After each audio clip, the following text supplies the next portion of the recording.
Tonight, a frenzied last-minute shopathon as Adelaide braces for its coldest Christmas in 17 years.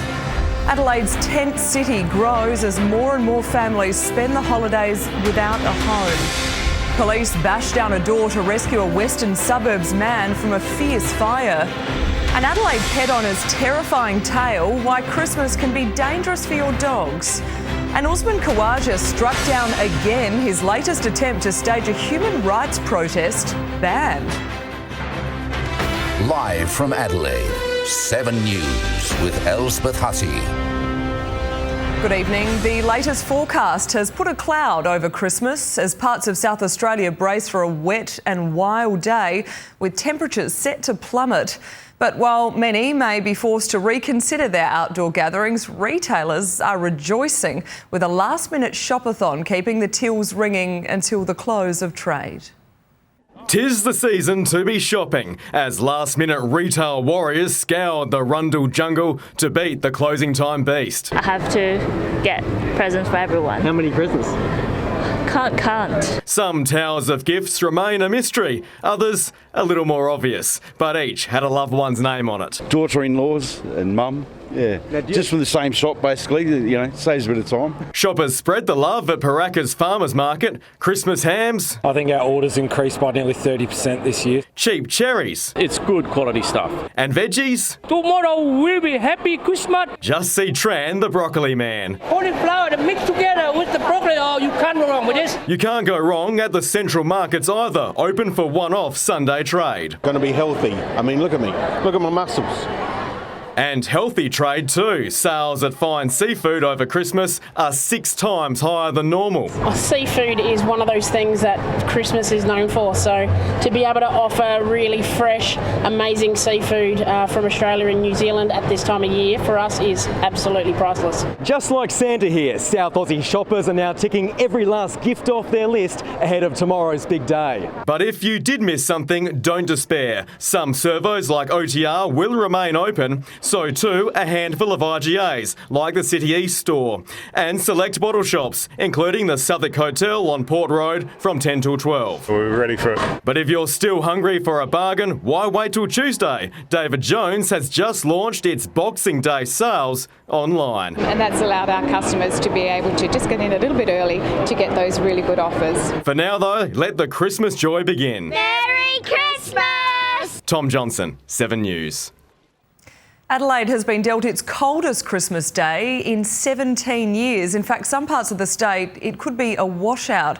Emily Beaton joins us live now. Em, to make matters worse, it'll be windy as well. That's right, Elle. So if you're planning an outdoor gathering, perhaps have a plan B in place just in case. Tomorrow in the city, we're heading for a forecast top of just 20 degrees. The lowest it's been on Christmas Day since 2006, when we shivered to a top of just 17.9. There's a pretty high chance of showers too. Fortunately, it won't be as wet as Narracourt, which could cop up to 80 millimetres of rain in the next 24 to 48 hours. Now for the good news. It should be clear skies for carols on the Oval here at Glen Osmond Primary, even if it is a little chilly. And there's more good news on the way for New Year's Eve as well, and I'll have more on that later in the bulletin. Elle?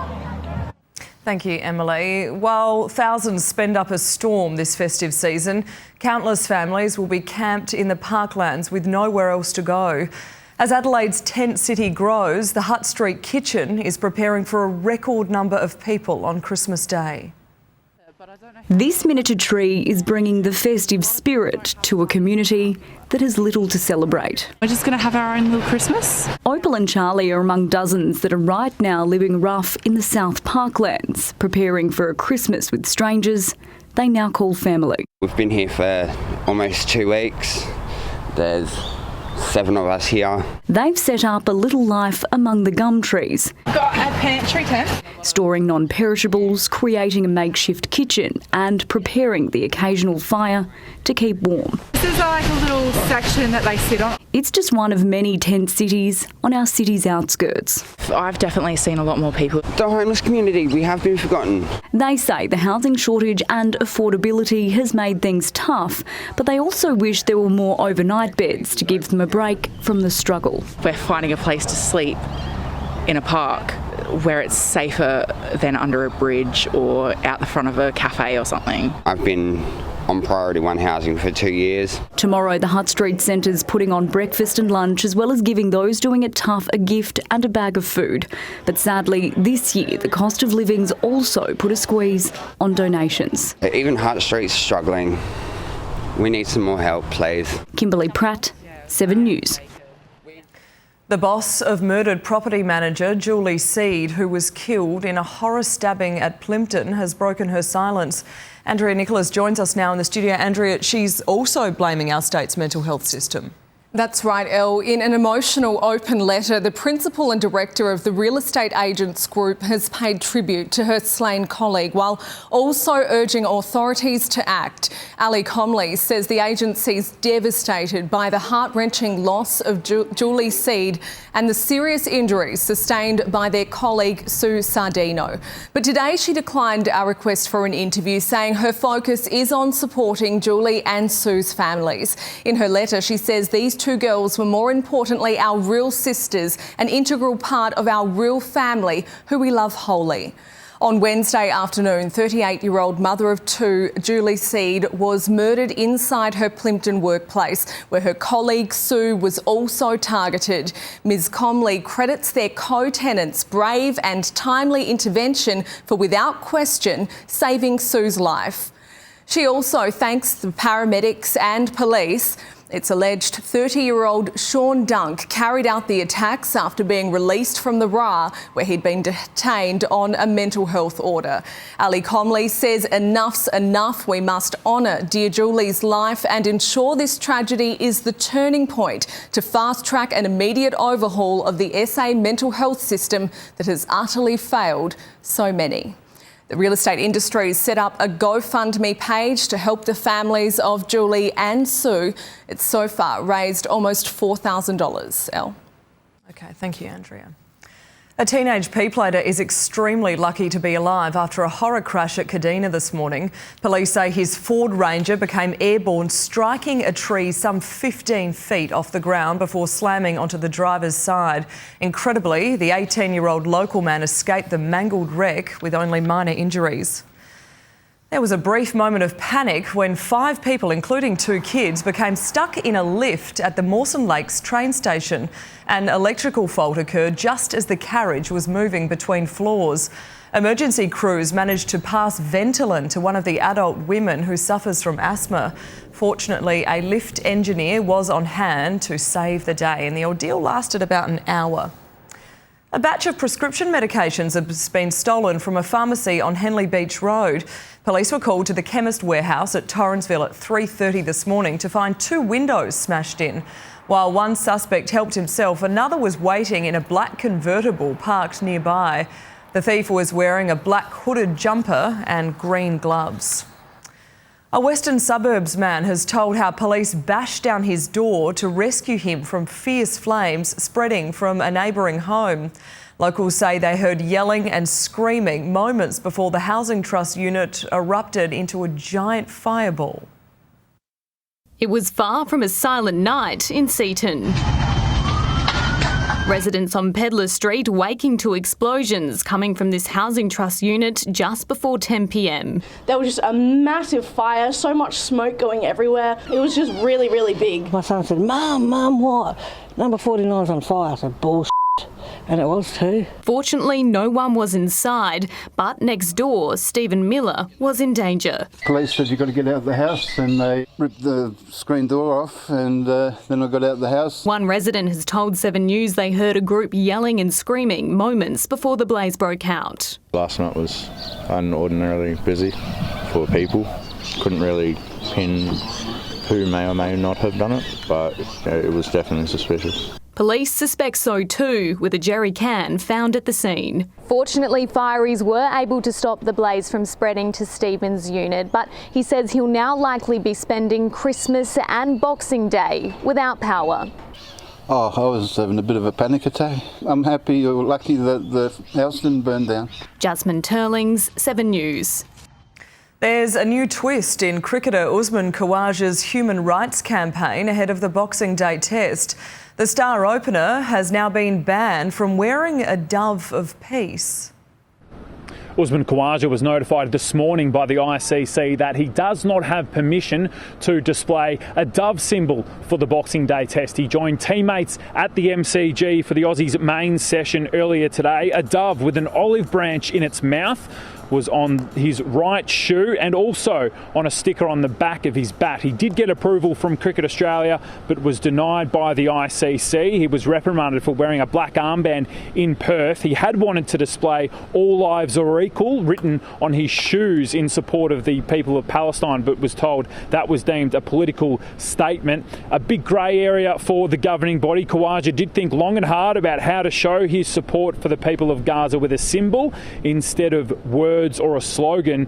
Marnus Labuschagne, his Australian teammate, has on the back of all his bats a sticker of an eagle. That's in reference to a Bible verse and has done so for the past couple of years as part of his Christian faith. But the international symbol of peace deemed a no-go area for the ICC and Khawaja for the Boxing Day test.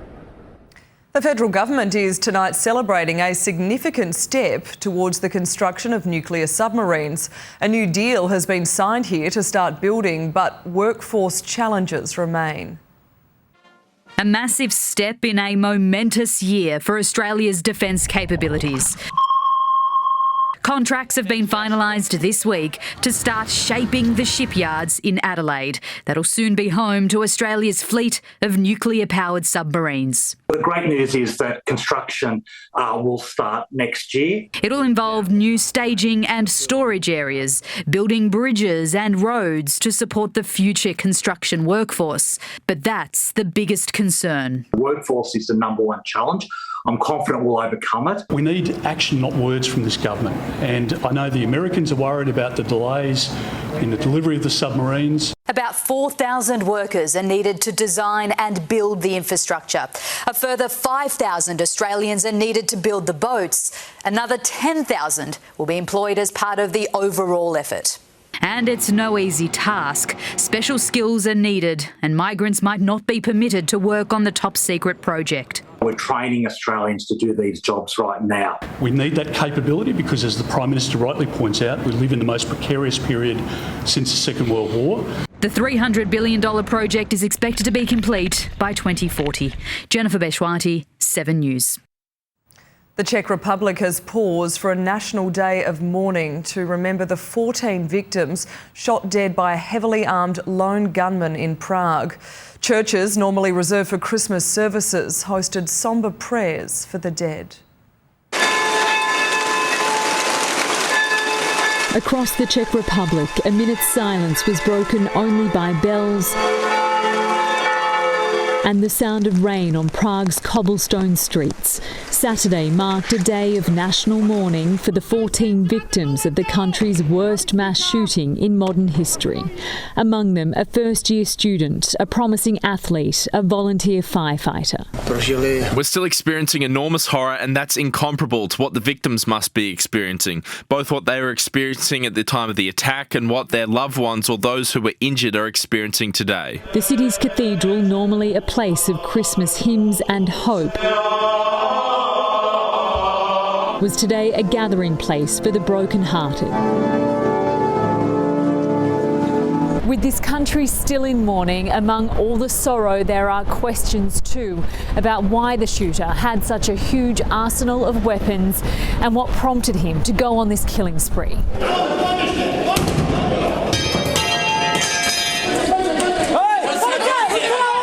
It took David Kozak 21 minutes to carry out his evil ambitions. The pain he inflicted will be felt for a lifetime.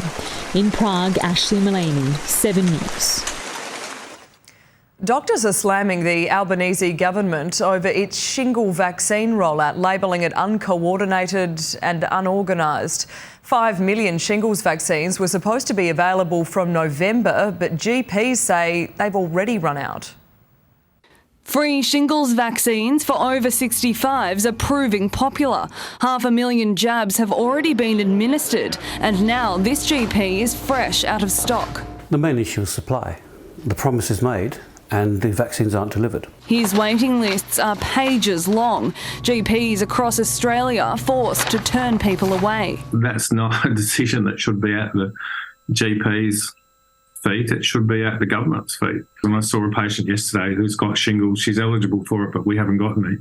In October, the Federal Health Minister promised 5 million eligible Australians a free shingles vaccine from November 1. It guarantees 10 years of protection from the virus, but only for those over the age of 65, First Nations or are immunocompromised. The federal government slowing down the rollout so the manufacturer can make more. That isn't going to plan, and the Health Minister's been missing in action. Heard nothing from the Prime Minister. What I would encourage GPs to do is to use the order system they have in place. Some state governments claim they were advised supplies would be limited until February next year due to population estimates, a claim the federal government deny. Every single order made to the Commonwealth for delivery has been made, and almost 500,000 will be delivered over the course of January. The states and the feds both need to sort this out. They need to stop fighting. Jacqueline Stanley, 7 News. Father Christmas has been given a big send-off by his village inside the Arctic Circle. Families gathered in the freezing cold to hear his Christmas wish. At the moment, there are too many children around the world who live in poor or even dangerous conditions. We should make all possible things to make them feel safe. He then headed to the North Pole with Rudolph to collect the other reindeer before setting off on tonight's epic delivery run, and we'll track Santa's progress a little later in the news. Better get the carrots and the cookies out. What do you leave out? I reckon white chocolate macadamia cookies. It's very specific. I'm sure he'd love those. They're very tasty. What's coming up in sport tonight? Well, plenty happening, of course, in the build-up to the Boxing Day test, as we know, with Usman Khawaja. We'll hear from fast bowler Mitch Starc, who's fresher for $4.4 million payday. That's in the IPL. He says Test cricket is still his number one priority. And interim 36ers coach Scott Ninnis had his birthday and Christmas come early as Adelaide finally returns to the winners list in the NBL. All the reaction to that a little later in sport. Beauty, Tom. We'll check in again soon. Well, it has been a tough time for our volunteers and Aussies doing it tough this year. After the break, the messages of support from the PM and the opposition leader, plus a blood shortage prompts a critical warning from South Australian donation centres. How your holiday feast could be putting your pet pooch at risk. And a US woman gives birth twice in as many days in a medical marvel. Our political leaders are tonight sending a special thanks to volunteers and emergency service workers giving up their holidays for the sake of others. In their annual Christmas messages, the Prime Minister and the federal opposition leader also paid tribute to Australians doing it tough. 2023 was a difficult year. Millions of Australians struggled to make ends meet. But despite the difficulties, Australians pressed on with characteristic resilience. The generosity and the efforts of our wonderful charity workers and volunteers epitomised the very best of our society.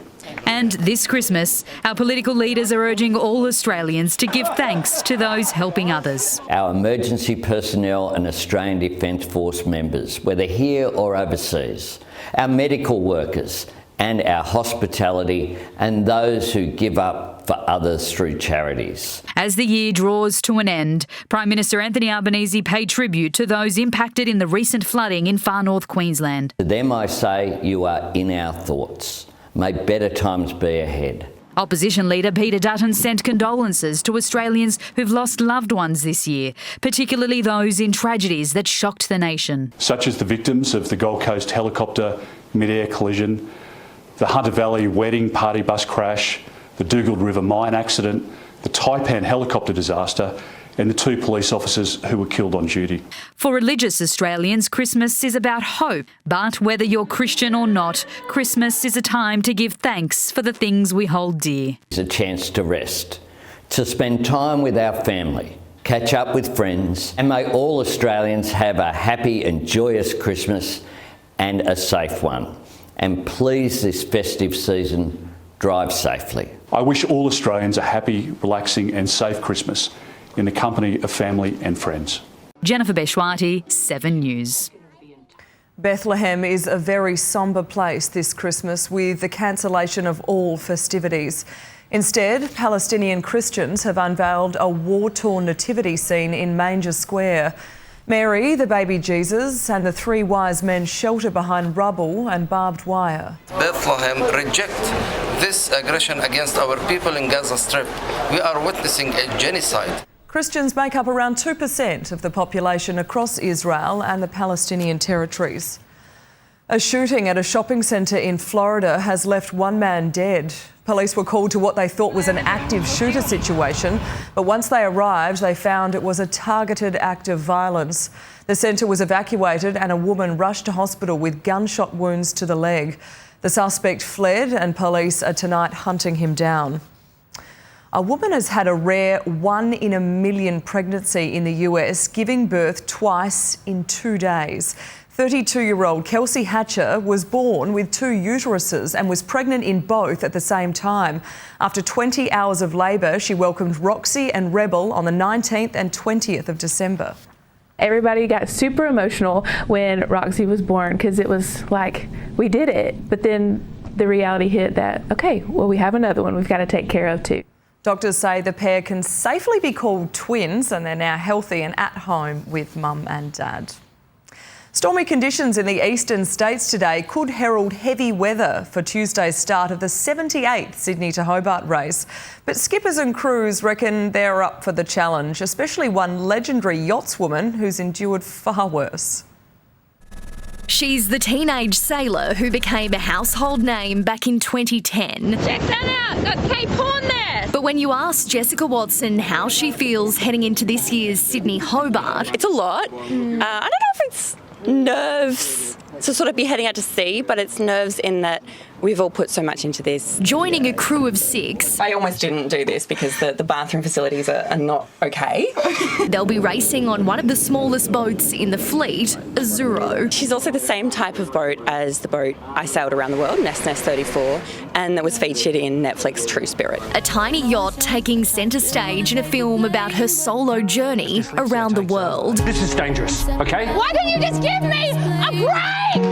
While Watson has already proven her tenacity, the 30-year-old says this trip will be tough after losing her partner Cameron Dale to a catastrophic stroke. Cam and I met competing as the youngest ever team to complete the Sydney Hobart yacht race. I suppose there's a lot more emotion in it all than maybe I'm admitting to myself to be heading out and doing this again. Surrounded by friends on a voyage with a special cause to raise money for the Stroke Foundation. I just felt like I got Cam telling me to do this. It's just pure excitement and eagerness. This year's fleet is gearing up for a mixed bag of weather. The big boats are expected to get off to a good start with light winds initially forecast, but later in the race they could face thunderstorms, a wild swell and southwesterly wind gusts. You're salty, you're sleep deprived. It's not easy. But when has Jessica Watson ever settled for easy? We've all got a lot of motivation to be in for New Year's Eve.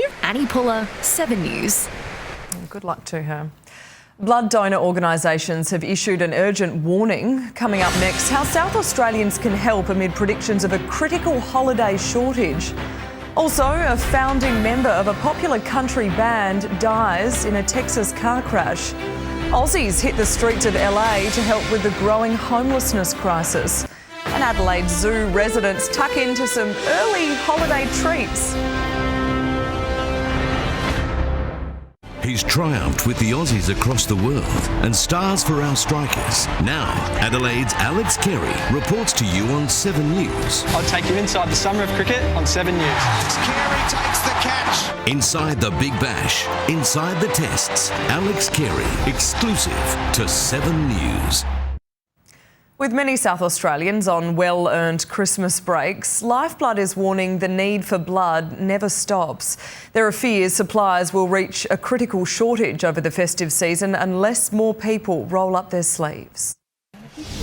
With one more sleep till Santa comes, Hudson Townsend can't wait to open his presents. But the most important gift for this toddler is giving blood. These kids, they rely on it. As families, we need it too. We love them to, especially this time of year, to have a great Christmas. For more than 12 months, the Broadview boy has been battling leukemia and has needed multiple transfusions to keep him healthy. As soon as he gets that blood donation, I reckon about within half an hour afterwards, he's back to his normal 3-year-old self, causing mischief and running around the hospital. But over the holidays, as people go away and routines change, donor chairs are empty. Lifeblood needs an extra 750 South Australian donors over the next 10 days to keep up with supply. All it costs is a little bit of time and you're helping someone out. If there's anything that happens, someone gets sick, road accidents. There's so many people out there that really need it. All 5 Adelaide centres reopen on Boxing Day and they're taking bookings every day except New Year's. It's a short part of your day, but as I said, it gives them energy for, weeks on end sometimes. So, yeah, it's really needed and appreciated. Kimberly Pratt, 7 News. A founding member of the US country band the Dixie Chicks has been killed in a Texas car crash. Laura Lynch was 65. Her all-female group rose to fame in the 1990s, but later dropped the word Dixie over civil rights concerns. It's a long, thin line, and it sure is a hot and dusty day. And Colorado is more than 800 miles away. The crash happened near El Paso. Lynch's car was hit head-on and she died instantly. 303 Indian passengers are being held at an airport in France amid an investigation into human trafficking. The unmarked Airbus was flying from Dubai to Nicaragua when it landed to refuel on Thursday. Acting on a tip-off, French authorities grounded the jet, operated by a Romanian company. So far, they've identified 13 unaccompanied minors, including a baby. An undercover police officer dressed as Father Christmas has helped take down a drug trafficking gang in Peru. A little more violent than the big man in red from the North Pole, he smashed down a door before arresting the so-called evil reindeer gang. The pair was allegedly selling cocaine and marijuana. And there's been a milestone birthday for one of the royal houses of Europe. Sweden's Queen Sylvia has turned 80. Born in Germany, she became queen when she married King Carl Gustav in 1976. The couple had met 4 years earlier at the Munich Olympics. Her birthday was celebrated with a private dinner. Well, for families with sick children, the festive season can be a tough time. But for one little boy who's been battling cancer for years, he's been granted the ride of a lifetime as a very special Christmas gift. Pulling into the station, an iconic red rattler embarks on a very special journey. Are we going on that train? On board, train-obsessed Harry Wilson, ready for the ride of his life. Diagnosed with leukemia at just 2 years old, he's spent months undergoing gruelling chemotherapy, treatments that left him with paralysed vocal cords. But this Christmas, there's reason to smile. We're very fortunate. I think we've had a lot of wishes come true and come through over the period of his the journey of his treatment. Camp Quality partnering with Transport for New South Wales to bring smiles to kids fighting the toughest of battles. Family fun days like these are an amazing opportunity for families to spend some quality time together. With Sydney Trains all too happy to bring out the big guns. The F1 train that we're using today is the oldest passenger train in the Sydney Trains fleet. Even Santa managed to make the trip. Are you having a good day? Swapping his red sleigh for a red set. We've loaned the red rattler to Santa today, and I'm assured that he's a very safe driver. Before it's back to the North Pole to get to work on those last-minute requests. Only cricket bats. Only cricket bats. Taylor Aiken, 7 News. America's homelessness crisis has surged to record highs. After the break, the selfless Aussies supporting those in need on the streets of LA. Also, millions of scuttling crabs make their way to the water in an annual tradition. The dangers for dogs during holiday celebrations will tell you how to keep them safe. And animals of all kinds celebrate Christmas early, from pandas to a giant tortoise. A weight loss technique that's proven successful on pigs is hoped to work on humans. The vibrating pill stimulates nerve endings in the stomach, telling the brain it's time to stop eating. The Harvard researchers behind the pill say human trials are around 2 to 3 years away. Australians are hitting the streets of Los Angeles to share a little bit of mateship this Christmas, and it's much needed help with homelessness in the United States surging to record highs. In the shadow of the richest economy in America sits Skid Row, a Los Angeles neighbourhood synonymous with homelessness and poverty. Here, life isn't easy, but a small group of expats want to make it just a little bit brighter. A lot of the time we'll turn up and someone will yell out, "The Aussies are here!" and everyone comes running down. Handing out hygiene kits, Aussie favourites. Delicious and warm, it's good. And this December, Christmas gifts. They gave us kindness, joy, love, all that comes with it. In 25 years that I'm here, it only gets worse. I want them to feel that warmth and happiness that a mate is meant to bring somebody else, and that's what I come here to do. The number of homeless people across America has now reached its highest level. More than 650,000 people don't have a home. California is the epicentre of the crisis. There are more people here sleeping rough than anywhere else in the country. Many are crammed into these 54 city blocks. The situation is getting worse, and I'm still waiting for housing to swoop me up, and I haven't got housing yet. It's been 4 years I've been waiting. The rise is attributed to a collision of factors: a lack of affordable housing, the decline in pandemic assistance payments, and the ongoing fentanyl crisis. It's a lot of drugs being sold down here. There's a lot of people dying from doing drugs down here. And it's just hard. As the emergency reaches record highs, these Australians are looking to reach even more people across America. We just want to give them one moment in time that they can forget that they live like this. In Los Angeles, Smiley Hogan, 7 News. It's the annual migration on Christmas Island happening just in time for the holiday. Tens of millions of red crabs are leaving their forest homes and marching towards the coast to mate. Authorities on the island have set up roadside barriers to safely direct the migrating crabs. Well, Christmas has come a day early at Adelaide Zoo, with the animals enjoying a range of festive treats. The giant tortoise took its time exploring an array of colourful gift boxes, but in the end, it was the straw that was most enticing. In the panda enclosure, Wong Wong was more interested in ripping apart the Polar Express than actually hopping on board, while at Monarto, the southern white rhino went for a look but appeared to be a little underwhelmed with his gifts. Well, vets have issued a Christmas warning for our four-legged friends. The holiday season can be particularly dangerous for pet dogs, with plenty of foods around that could send them to the emergency room. Don't miss that story a little later in 7 News. I can tell you, Tom, that does happen. Our dog Maggie ate the whole sliced Christmas ham when we ducked outside for a Christmas photo. That's ridiculous. I'm not even mad. I wouldn't be mad. I reckon that's amazing to be able to do that. Can't blame her, really. She was paying for it later in the day, so the joke was on her. Now tell me, all the money in the world won't change Mitch Stark's opinion of Test cricket. Well, $4.4 million anyway from the IPL. He says red ball cricket is still number one. Coming up, Elle will hear from the Big Quick as the Aussies have their last look at the pitch before Boxing Day. We'll have the verdict on Sixers import Tom Curran as he appeals his 4-game ban for intimidating an umpire. And Aussie Ange guides Tottenham back into the top four just in time for Christmas. Hello again. Mitchell Starc says he's firmly focused on his Test cricket despite signing a multi-million-dollar T20 contract. The Aussies got their final look at the MCG pitch today. That's ahead of a soggy lead-in to the Boxing Day Test. He's Aussie cricket's $4 million man, but Mitchell Starc's record IPL payday hasn't changed his priorities. Red ball's still top of the tree for me. Yeah, it was a pleasant surprise. The money's always nice, and certainly is this year, but I've always prioritised international cricket, and I think that's helped my game.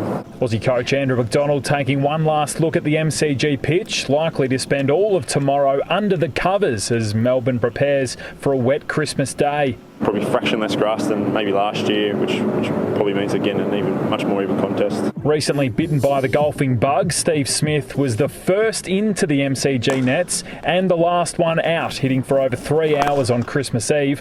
One or two painful moments in a competitive session between bat and ball. The pressure released for David Warner after his Perth ton. Warner, ever the antagonist ahead of his final Boxing Day Test. 70,000 expected for day one. That figure would be the biggest ever crowd against Pakistan on Boxing Day. Rain or not, the tourists are up against it to avoid a series defeat in Melbourne. I think everyone was slightly surprised at the lower pace of the Pakistan bowlers when you're probably generally used to some guys hitting the 150s. Andrew McCormack, 7 News. Well, the Aussie women have lost their first test in almost a decade after India tore through their batting order on the final day in Mumbai. The tourists lost 5 for 28 to be all out for 261 just before lunch. India needed just 75 for its first test win over Australia and chased down the target inside 19 overs. Well, Sixers fast bowler Tom Curran's 4-game ban has been upheld after Cricket Australia dismissed his appeal at a lengthy hearing today. As a club and as a playing group, myself included, we fully support Tom, and we've been getting around him, and he's in good spirits in, I suppose, a difficult situation for him. Curran's ban ends against the Heat on January 3, and 82 from Matthew Wade has led the Hobart Hurricanes to their first win of the Big Bash season in a fiery clash with the Melbourne Renegades. Well, relief finally for interim 36ers coach Scott Ninnis, who picked up his first win since returning to the role. Adelaide dominated Brisbane in the first half, led by DJ Vasiljevic and Jacob Wiley, and survived a scare in the dying minutes to hold on for a 7-point win. And Christmas has come early in Adelaide. The Sixers return to the winners list. Scott Ninnis, a day before his birthday, gets his first win as the head coach. It's a huge relief. I mean, that was such an important game for everyone involved in the club, from players to support staff to management to ownership, and to our fans, who were incredible tonight. 95-88 in the end. Isaac Humphries could have finished it much earlier, but he missed a wide-open dunk, and just like that, scores were level with 1:30 left. But 2 clutch threes from DJ Vasiljevic and Trey Kell sealed the deal. 5 on the shot clock. Trey Kell looking to put a bow on the win, and does! They've been screaming for a victory. The win was set up in the first half. The Sixers flew out of the blocks and continuously turned defence into offence. A 10-point lead at half-time, their first in 14 games. I'm sick and tired of losing the first half. We haven't won a game in a month. I hate losing, so I had to come out, be aggressive, get this team going. Even the fans were launching them from long range. Vasiljevic top scored for the Sixers with 23 points, while Jacob Wiley was doing it at both ends with 21 and 12 rebounds. Upstairs is Wiley! Former Sixer Nathan Sobey had a game-high 36 points. It's Adelaide's 5th win of the season, but it's still stuck at the bottom of the ladder. Next up, the Perth Wildcats at home on Thursday night. When Ange Postecoglou joined Tottenham, he'd have surely taken 4th place at Christmas. A 2-1 win over Everton this morning has Spurs sitting above Man City as the Aussie underdog story continues to captivate the Premier League. Even Santa's cock a hoop with Ange's Spurs. Richarlison had them in raptures early against his old club. Looking for Brennan Johnson, nicely done. Richarlison! What a superb goal! 2-0! Everton had a goal disallowed after a VAR check and belated foul was called. That's really bad terminology. Why would it help? It was a foul. It didn't help us out, and I don't like VAR. I don't like it today either. With Romero and Richarlison off hurt and a goal to Andre Gomez, it was still a nervy finish for Tottenham. In the Grinch, we've still got some issues, They're 4 points behind Arsenal. And Gabriel's free header! And 3 shy of Kostas Tsimikas broke his collarbone. For Manchester United, done 2-0 by West Ham, all they want for Christmas is a better team. Matt Carmichael, 7 News. And Australia's Olympic champion Jakara Anthony won the Dual Moguls World Cup in Baku, Georgia. It's her 7th medal with 6 gold from 7 starts this season.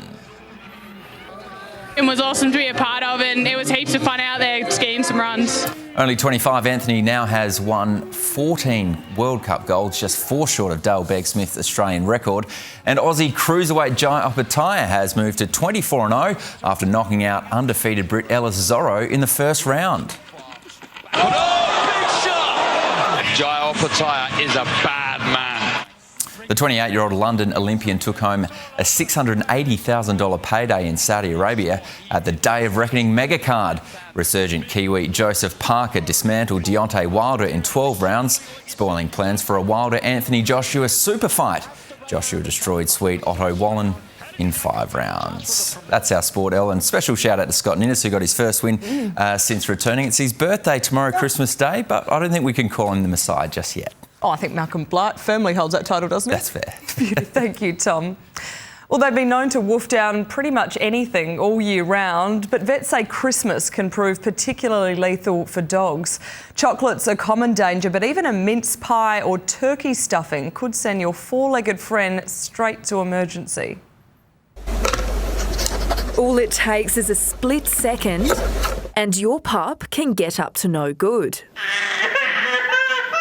We left an avocado out on the counter and he ate it whole. Christmas became a nightmare a couple of years ago for Moose's owners Neve and Cheyenne when they noticed a change in his behaviour. He was doing a lot of stretching, like big stretches. He tried to go to the toilet a few times and couldn't, and that's when we knew there was a real problem. That problem was a ball lodged so far into his digestive tract that surgery was the only option. When I saw the X-ray, I was shocked because I had no idea what it was. Like, it wasn't a ball that we own. In that moment, thinking that, we could lose him was, absolutely terrifying. They really don't discriminate. They will get into everything. We're talking about Christmas trees, baubles, tinsels. But at this time of year, it's food vets are most concerned about. Avocados, onion, garlic and raisins, even macadamia nuts can prove deadly. So we've all got that one family member or friend that doesn't quite listen. When the feast is out, maybe pop your dog somewhere safe. There's also things that we can do, such as having a treat bowl that's just full of treats for your dog. Cheyenne and Neve are grateful to still have Moose by their side, but they're letting their story be a warning to other dog owners that diligence is key when it comes to pups and food. And Christmas is definitely not the time to let it slide. We need to enjoy Christmas, but our dogs need to enjoy Christmas too. Honey Howe, 7 News.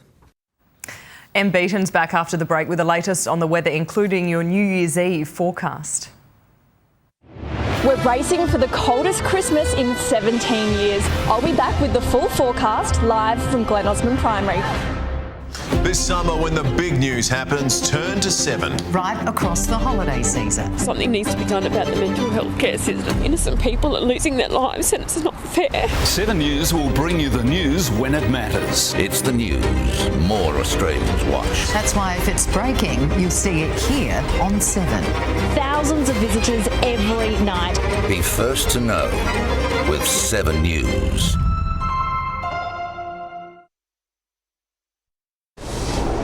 For Adelaide's latest news and more, tune in to 5AA Breakfast tomorrow morning. Well, time for the weather now with Emily, who joins us again from Glen Osmond Primary. It's not the Christmas Day forecast we were hoping for. It's not, Elle. We are preparing for our coldest Christmas day since 2006 and it could bring a shower or two as well. Luckily for families here at Glen Osmond Primary, the conditions are remaining clear for their carols here tonight. There's been face painting, fairy floss and picnics too, and that's all before Santa makes his journey across the skies tonight.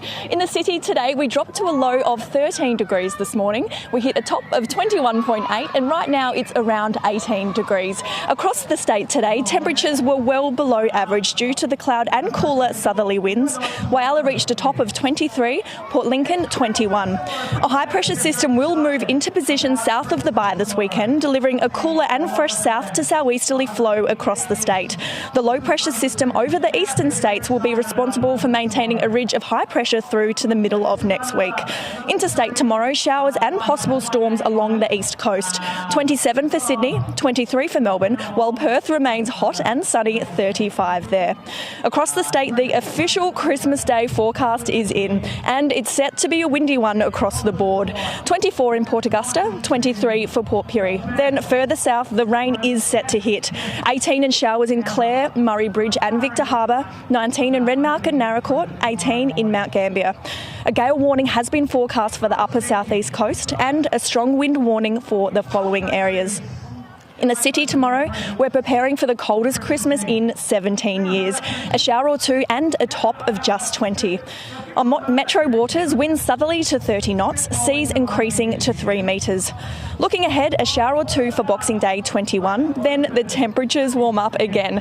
25 Wednesday and 29 Thursday. And the long-term forecast is looking good for New Year's Eve as well. But for now, I'm wishing you, Elle, and our viewers a very Merry Christmas. Merry Christmas to you too. And before we go, we have some very important breaking news just into the newsroom. Father Christmas and his reindeers are ready for their epic Christmas Eve run right around the globe to deliver presents to all of the children. Now, he should head around the country, dodging all those nasty storms we've seen. Then they'll reach South Australia around midnight. So kids, make sure you get to bed early so Father Christmas can get to work. And that's all the news to now. I'll have updates throughout the evening from all of the Adelaide 7 News team. For now, it's good night.